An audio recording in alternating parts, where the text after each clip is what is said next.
Hay una historia bastante truculenta en donde estaban reunidas varias personas. Era de noche. Estaban a punto de cenar. En el proceso de esa comida, traen un recipiente que no se sabía que contenía y traen una bandeja con supuestamente el, con la comida principal de esa noche, ¿no? Habían estado comiendo bocaditos, pero ahora ya venía el elemento principal de la cena. Estaba en una bandeja. Se destapa la bandeja y luego se procede a servir las copas con algo que parecía vino tinto. Uno de los comensales prueba el vino, perdón, no vino, prueba el contenido de la copa y le sabe como salado, tenía un sabor característico. Acababa de beber sangre. Qué repulsivo, ¿no? Otro de los invitados cogió un bocado de la bandeja y lo puso en su plato. Un pedazo de carne. Y cogió los cubiertos, corta el pedazo de carne, se lo mete a la boca. Mm, y dice, ¿es cerdo? Pregunta justamente al mozo que pasaba detrás de él. Disculpe, ¿es cerdo? Y el mozo le dice, no, esta es una comida muy exclusiva. Es carne humana. El tipo no lo puede creer.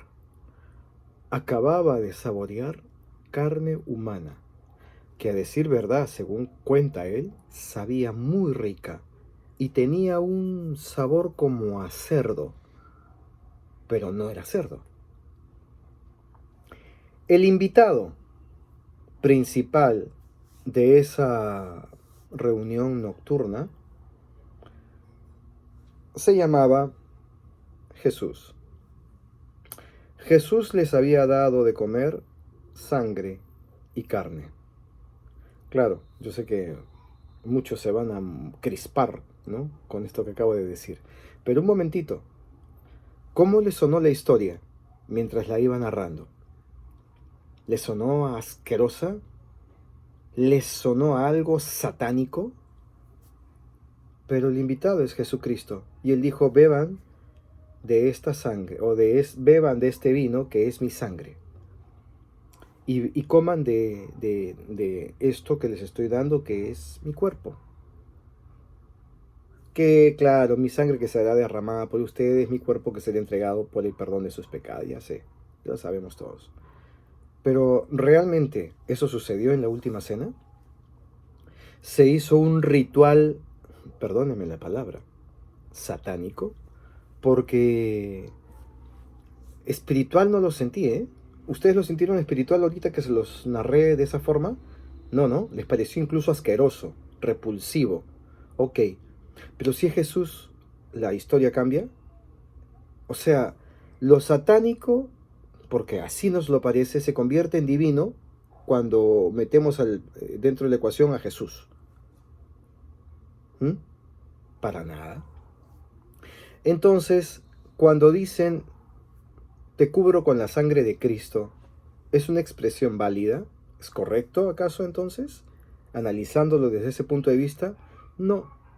Porque si nos remitimos al pasado, al Antiguo Testamento, encontramos muchos momentos sangrientos. Por ejemplo, uno de ellos que me viene a la mente es cuando Dios, el falso, manda a los hebreos a que degollen a un animal, a un carnero, y que con su sangre pinten el dintel de la puerta de sus casas o marquen la puerta con sangre, para que cuando pase el ángel de la muerte, Qué lindo, ¿no? Dios trabaja con ángeles con nombres muy, muy pomposos, muy lindos, ¿no? El ángel de la muerte que trabaja para Dios. Cuando pase el ángel de la muerte los ignore y no vaya a la casa de ustedes para que mate al primogénito de ustedes. Entonces, el tema de la sangre, ¿no? Sangre por todas partes. Encontramos que Dios dice en el Antiguo Testamento que la sangre se la debemos entregar a Él. Había unos lugares específicos donde se tenía que colocar la sangre así durante ese proceso, en ese ritual, en el proceso del holocausto, de entregar la ofrenda, ¿no? Para que suba como perfume agradable a un Dios que se supone que estaba por arriba. Cuando Jesucristo vino a decir, no, no, no, Dios está dentro de ustedes. Pero acá se tenía que hacer rituales para entregárselos a un Dios que estaba más o menos arriba, por las nubes por ahí, y que eso subía como perfume agradable. Simplemente estos son rituales, bueno, le han puesto satanista, ¿no? Aunque realmente la figura de Satán no es tal cual. Son rituales, para ser más exacto, rituales que no forman parte de lo que el verdadero Dios pide de nosotros. El verdadero Dios no pide de nosotros ningún tipo de ritual, ningún tipo de acto religioso. No nos pide absolutamente nada, ni siquiera el dinero que donamos en las iglesias. Dios no lo pide tu pastor, pero Dios no lo pide. Nadie le está robando nada a Dios. A que sí le robaban probablemente era al Dios falso, ¿no? Ese Dios tenía cuerpo físico y se presentaba y lo vieron caminando. Adán y Eva ahí en el huerto del Edén, lo vieron caminando y ahí conversaban cara a cara con Dios. Cuando Jesucristo dice cosas muy distintas, ¿no? Dice, a mi Padre nadie jamás lo ha visto, porque Él es el único que además tiene inmortalidad y es aquel que habita en la luz inaccesible, quien nadie ha visto ni jamás verán. Pero pues Adán y Eva lo vieron, tuvieron el privilegio, ¿no? Que Jesús no sabía, pues que Adán y Eva habían visto a Dios. Probablemente Jesús tampoco sabía de que Abraham comió con Dios, con su padre. Bueno, cosas raras, ¿no? ¿Entienden? O sea, estamos tratando de entender que la Biblia dice cosas muy extrañas al respecto de, por ejemplo, y en este caso específico, sobre la sangre. Dice también, en la sangre está la vida, por eso la derramarás. También en otro momento bíblico, la derramarás en tierra porque en la sangre está la vida. Y yo diría, vaya novedad, ¿en la sangre seguro? ¿En la sangre está la vida?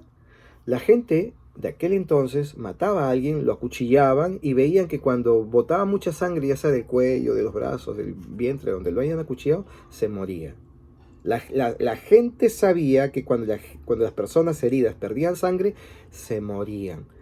Y aparece Dios diciendo, en la sangre está la vida. Vaya novedad. Vaya novedad, porque evidentemente cuando pierdes sangre te mueres. No te mueres porque, no sé, porque tengas una enfermedad de algún tipo. No, ¿qué te han hecho? Te han apuñalado, te metieron la espada. Ok, ¿qué es lo que sucede a continuación? Botas sangre. Y momentos después te mueres. ¿Por qué? Porque se te fue la sangre. Lo que significa que cuando uno no tiene sangre, se muere. No te mueres porque te apuñalan, porque hasta el dolor te lo puedes sobrevivir si te hacen un daño físico, ¿no? Si te cortan, que no sea para asesinarte, si te cortan para hacerte una operación, digamos, ¿no? Te duele, si no hay anestesia, te duele, pero por dolor no te mueres. Entonces, ¿por qué te mueres? Porque pierdes sangre. Entonces, el que no tiene sangre y pierde mucha sangre, se muere. Los antiguos, que vivían todo el tiempo matándose, evidentemente sabían que en la sangre estaba la vida. Entonces, ¿por qué Dios viene? Dios viene a decirles, en la sangre está la vida. ¿Por qué les dice eso? Los de aquel entonces le habrán dicho a Dios, ay, qué caray, novedad. Ya sabemos, ¿no? No, porque Dios estaba diciendo, ese Dios falso estaba diciendo otra cosa.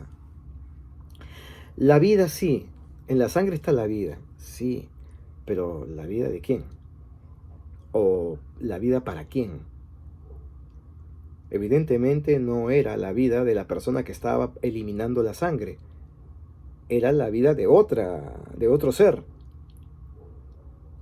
¿Entienden? O sea, ¿recuerdan cuando él decía que le pongan la sangre en un lugar específico, en la ofrenda, como ofrenda en el proceso del holocausto, que la sangre era aparte, y que las vísceras, y que los riñones, y que cosas así, la carne, que no, o sea, toda una receta para elaborar el holocausto como correspondía, para entregar la ofrenda como lo quería ese Dios. Era toda una receta minuciosamente detallada. No, y pondrás las grasas, y le quitarás esas grasas, y la pondrás aquí, y lo otro lo entregarás allá, y lo botarás, y esta sí lo pondrás en esta manera. Toda una serie de elementos propios de una receta de cocina. Pero la sangre siempre tenía una presencia especial dentro de este ritual. La sangre, porque en la sangre está la vida. Era la sangre que reclamaba ese falso Dios, que la reclamaba para sí, porque la sangre contiene elementos que eran y son deliciosos para estos seres sanguinarios, para estos dioses del Antiguo Testamento que hoy por hoy existen y siguen reclamando sangre, ya no necesariamente en ofrendas, pero la sangre que en las noticias vemos, cómo salpican las pantallas de nuestros televisores, esas sangres. Sí, sigue habiendo eso a la fecha, de una manera diferente, pero ahí está. Y me viene a la mente también los pobrecitos, estos israelitas, que están queriendo levantar el tercer templo para continuar con la ofrenda y los sacrificios. Una tremenda barrabasada, ¿no? De poner otra vez ofrendas a ese Dios del Antiguo Testamento, ¿no? Y otra vez la sangre y todo ese tipo de cosas del Antiguo Testamento, para que se continúe con este extraño ritual. Y nos preguntamos, nos rascamos la cabeza y decimos, pero que entonces, ¿de qué sirvió la muerte de Cristo? ¿Ah? ¿De qué sirvió la muerte de Cristo? Ya con él se tenía que detener todas las ofrendas y esos rituales, ¿no? Esos holocaustos. Pero al parecer los israelitas saben cosas que tal vez el mundo no sabe, en donde ellos desconocen evidentemente a Cristo, y para ellos nunca vino ningún Jesucristo a la tierra. Ellos desconocen eso. ¿Por qué será? ¿Por qué son tan necios, digo yo? ¿Por qué son tan necios en querer desconocer a alguien que evidentemente aparece destacadamente en las Escrituras? Bueno, bastante sencillo. Porque ellos saben cosas que nosotros no. Hace no mucho les hablé al respecto de los Cristos que han habido a lo largo de la historia de la humanidad. ¿Ah? Ha estado por allí Buda, Krishna, Hércules, y otro grupo más de personas que han habitado esta tierra, haciendo las veces de Cristo, haciendo las mismas cosas que Cristo.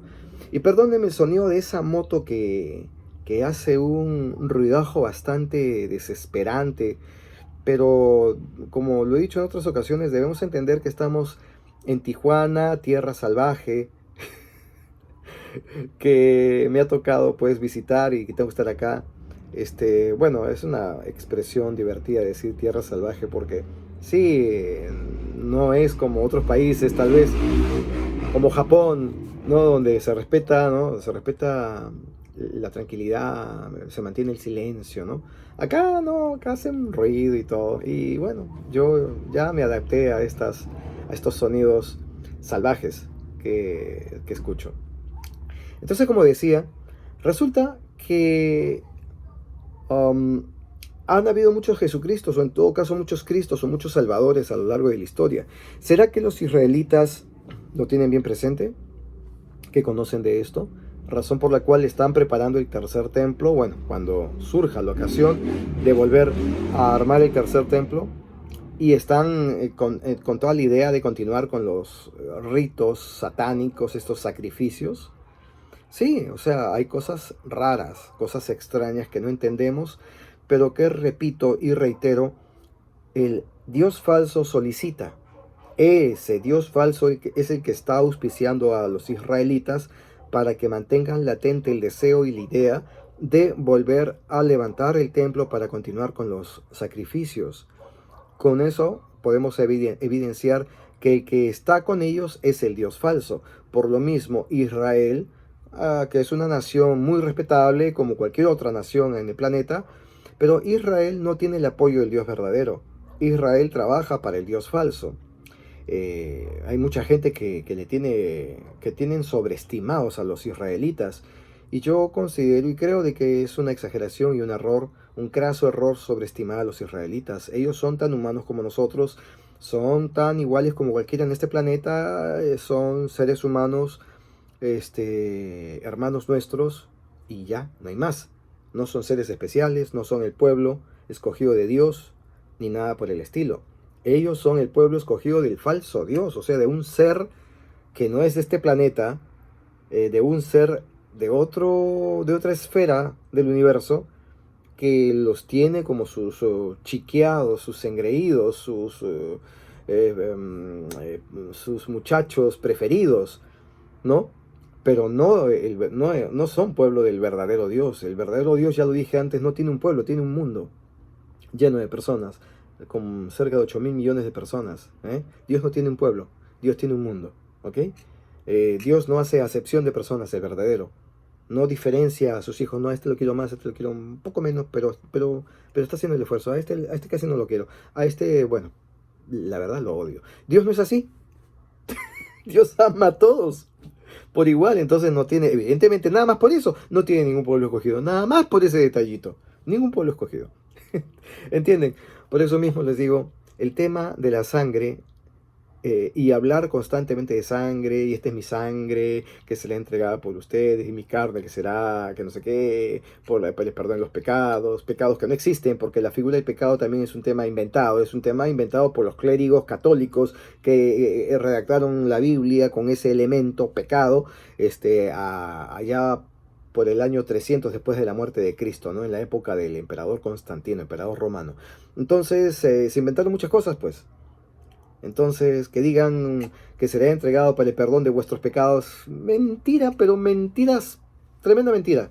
No es así, no es así, no hay ningún pecado. Por lo mismo, nadie muere para el perdón de nuestros pecados. Entonces, ¿qué pasó con Jesucristo? Jesucristo vino a entregar la verdad.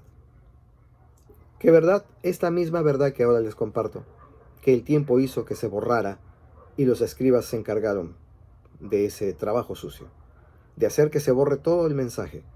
Y sin embargo, la verdad sale a la luz por esta época nuevamente, otra vez, para que tengamos la oportunidad de ser verdaderamente libres, lejos de rituales sanguinarios, lejos de sangres y de estar comiendo cuerpos de nadie, aunque sea de forma figurativa. Nosotros lo que tenemos que hacer es buscar a Dios en espíritu y en verdad, y no cubrirnos con ninguna sangre que suena prácticamente a algo más bien propio de la oscuridad que de la luz. Hermanos, despierten que están a tiempo. Despierten de una vez antes que partan de este mundo, porque si no, tendrán que regresar nuevamente a tomar clases en la siguiente vida.